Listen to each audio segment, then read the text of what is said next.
Hello everyone! In today's video, I'll show you how to get Wi-Fi on Emirates flights.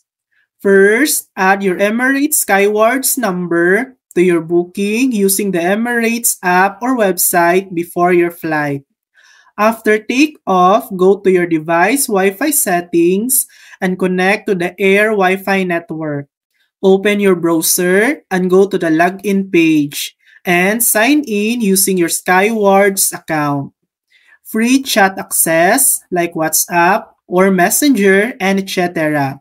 is available for Blue members in business, premium economy, or economy. Silver or gold members in premium economy or economy.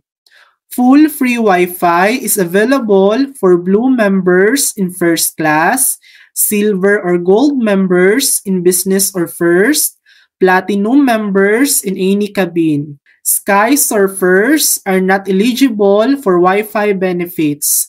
And that's it. That's how to get Wi-Fi on Emirates flights. Thanks for watching. If this video helped you, please like and subscribe for more helpful tutorials.